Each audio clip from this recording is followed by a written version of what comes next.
بسم اللہ الرحمن الرحیم۔ السلام علیکم دوستو۔ کوفہ میں ایک شخص رہتا تھا جو نعوذ باللہ حضرت عثمان بن عفان رضی اللہ تعالی عنہ کو یہودی کہہ کر پکارا کرتا تھا۔ حضرت امام اعظم امام ابو حنیفہ رضی اللہ تعالی عنہ ایک دن اس شخص کے پاس تشریف لے گئے اور اس سے فرمایا، میں تمہاری لڑکی کی شادی کے لیے رشتہ لے کر آیا ہوں۔ لڑکا نہایت ہی شریف، مالدار، حافظ قرآن، سخی اور خدا کا خوف رکھتا ہے، جبکہ نماز روزے کا بھی سخت پابند ہے۔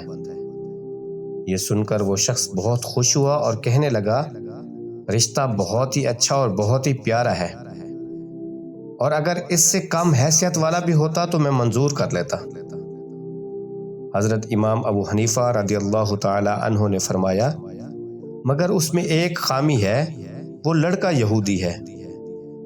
یہ سنتے ہی وہ شدید غصے ہوا اور انکار کرتے ہوئے آپ سے مخاطب ہوا، آپ یہودی سے میری لڑکی کی شادی کروانا چاہتے ہیں؟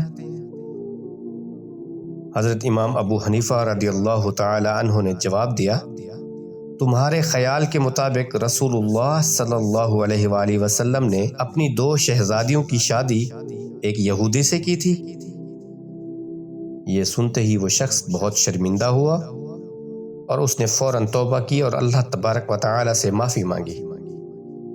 اس طرح آپ رضی اللہ تعالی عنہ کی بدولت ایک بد مذہب توبہ طائب ہو گیا۔